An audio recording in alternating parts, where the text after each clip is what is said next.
Patil major, मला जागा पकडावर का? हा हा, तू पाणी घेऊन ये, मी जागा पकडतो. जागा नाही, रोल नंबर नुसार बसायचं. आणि अशी आमची कायद्याची शाळा सुरू झाली. रोज 9:45ला वर्दी घालून यायचं.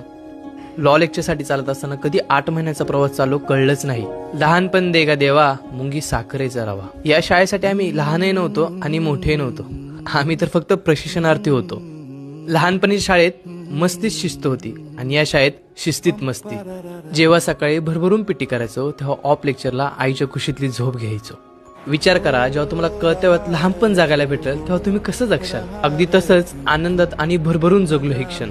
जागेसाठी आम्ही भांडलो, रुसलो आणि परत एकत्रित हसत बसलो. दमलेल्या शरीराची ही गोड साखर झोप कधीच विसरणार नाही. हे काही शेवटचे क्षण आहेत आमच्या कायद्याच्या शाळेचे, जे आम्हाला थांबवायचेत परंतु थांबवता येत नाहीत. आम्ही 36 जिल्ह्यांची 36 मुलं आणि एक्समेन एकत्र राहत होतो, एकत्र शिकत होतो. ही जी एकमेकांची असलेली सोबत आहे, लागलेला लढा आहे, कधीच विसरणार नाही, आयुष्यभर मनात राहणार आहे. आम्हाला माहिती आहे आता आम्ही परत कधीच असं एकत्र दप्तर घेऊन येणार नाही, कारण आमची कायद्याची शाळा आता संपलेली आहे. आम्ही परत एकदा लहानपणातलं ते शाळेतलं जीवन जगलो.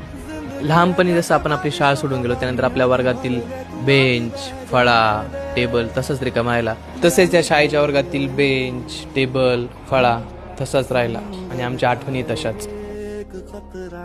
किरण्या मुंबईला एकत्र राहू आपण. चालतं की का ना?